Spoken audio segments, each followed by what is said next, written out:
पहले तो आपके चयन के लिए मैं आपको बधाई देता हूं। ठीक है, अलग विषय है कि आपने चचा को गच्चा दे ही दिया। चचा बेचारा हमेशा ही ऐसे ही मार खाता है,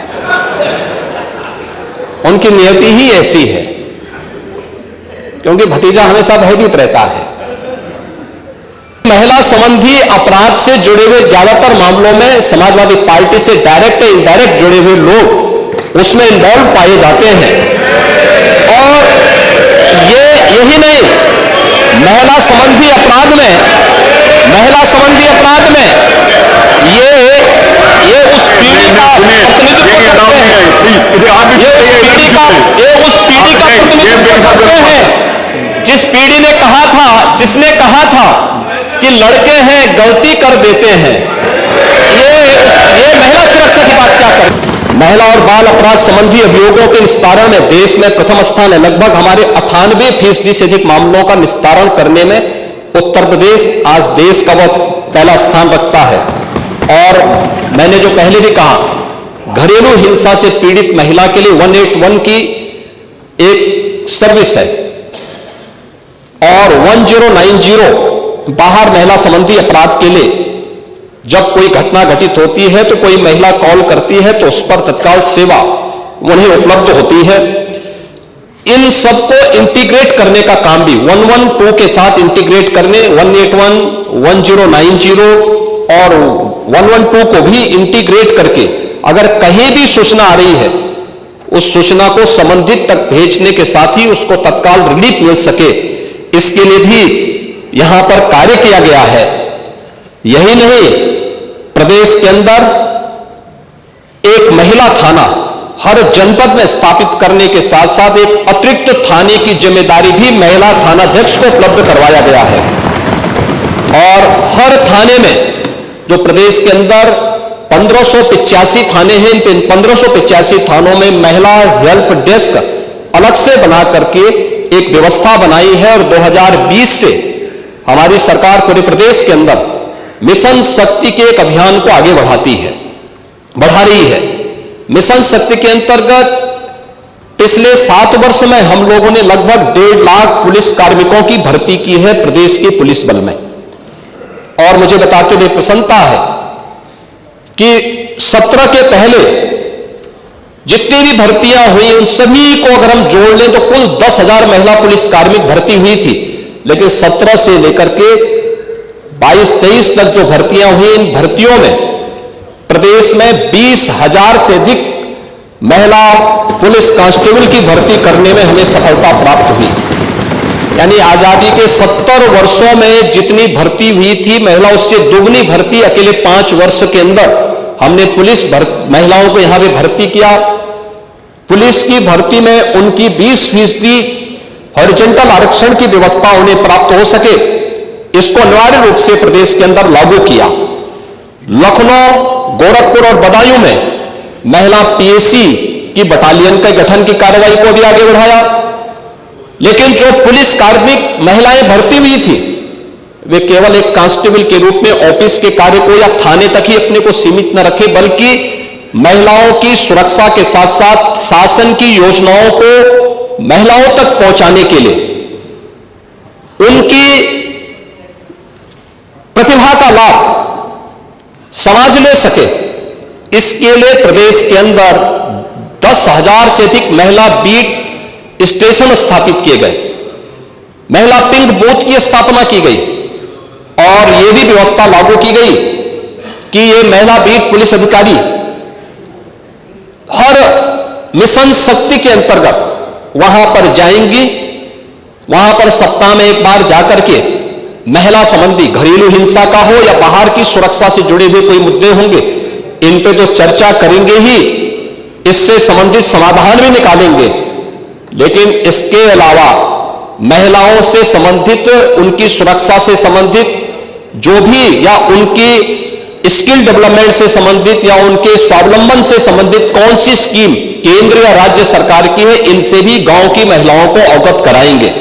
और ये मिशन शक्ति का एक कार्यक्रम प्रदेश के अंदर लगातार ये जारी है और इसके बहुत अच्छे परिणाम भी हम सबके सामने देखने को मिले हैं। ये सरकार महिला सुरक्षा के प्रति पूरी तरह गंभीर है और उस गंभीरता का परिणाम ही है कि प्रदेश के अंदर इस सरकार ने आने के बाद सबसे पहले शोधों पर लगाम कसने के लिए जो कार्रवाई की एंटी रोमियो स्क्वाड का गठन, उसका एक उदाहरण है। और मुझे बताते हुए दुख है कि एंटी रोमियो स्क्वाड का जब हमने गठन किया था, सबसे पहले समाजवादी पार्टी ने इसका विरोध किया था, उसने विरोध किया था। और मुझे बोलने में भी कोई संकोच नहीं है कि महिला संबंधी अपराध से जुड़े हुए ज्यादातर मामलों में समाजवादी पार्टी से डायरेक्ट या इनडायरेक्ट जुड़े हुए लोग उसमें इन्वॉल्व पाए जाते हैं। और यही नहीं, महिला संबंधी अपराध में ये उस पीढ़ी का प्रतिनिधित्व करते हैं, ये उस पीढ़ी का प्रतिनिधित्व करते हैं जिस पीढ़ी ने कहा था, जिसने कहा था कि लड़के हैं गलती कर देते हैं। ये महिला सुरक्षा की बात क्या करेंगे? ये महिला सुरक्षा के लिए तो समाजवादी स्वयं ही एक गंभीर खतरा है। और इसीलिए महिला सुरक्षा के बारे में प्रदेश सरकार पूरी तरह सचेत है, सक्रिय है। हर बेटी को भी, हर व्यापारी को भी सुरक्षा प्रदान करने के लिए पूरी तरह प्रतिबद्ध है। प्रश्न संख्या 2, माननीय मुख्यमंत्री जी, आपने बताया इतने को हमने दंडित कराया, तो क्या पूछा गया था कुल कितने घटनाएं हुई? तो जो दंडित हो जाते हैं कोर्ट से, उन्हीं को आप घटना मानते हैं कि जो घटनाएं घटती हैं उनको भी घटना मानते हैं? यह स्पष्ट कर दें, कुल कितनी घटनाएं घटित हुई? आपने नेता प्रतिपक्ष, मैं आपका सम्मान करता हूं और आप दो बार इस माननीय सदन के अध्यक्ष के रूप में अपनी सेवाएं दिए हैं और आपने पहला प्रश्न किया है आज यहां पर। पहले तो आपके चयन के लिए मैं आपको बधाई देता हूं। ठीक है, अलग विषय है कि आपने चचा को गच्चा दे ही दिया। चचा बेचारा हमेशा ही ऐसे ही मार खाता है, उनकी नियति ही ऐसी है, क्योंकि भतीजा हमेशा भयभीत रहता है। लेकिन आप इस सदन के एक वरिष्ठतम सदस्यों में से हैं, आपका मैं सम्मान करता हूं। मैंने आपको पहले भी बताया कि 24,000 जो महिला संबंधी अपराध थे प्रदेश के अंदर 2016 में, अगर हम देखेंगे तो बलात्कार की जो घटनाएं घटित हुई थी वह 1838 हुई थी। लेकिन अगर मैं 24 के अंदर की घटना बताता हूं, इनकी संख्या है 1373। और मुझे लगता है ये घटनाएं बताती है 25% से अधिक की कमी इस बारे में बताती है कि अपराधी आबादी तो बढ़ी होगी इस दौरान, और आबादी बढ़ने के क्रम में अपराध कम हो रहा है, नियंत्रित हो रहा है। लेकिन जो मैंने कहा, महिला संबंधी अपराध दोनों प्रकार के होते हैं, घर के अंदर भी होते हैं और घर के बाहर भी होते हैं। दोनों के लिए सरकार ने उस प्रकार की सेवाएं भी उपलब्ध की हैं। घरेलू हिंसा से संबंधित मामलों में 181 की सेवा है। घर के बाहर की सुरक्षा के बारे में जागरूकता पैदा करने के लिए और उन्हें सुरक्षा उपलब्ध कराने के लिए तत्काल वो कॉल कर सके, इसके लिए 1090 की सेवा उन्हें उपलब्ध कराई गई है।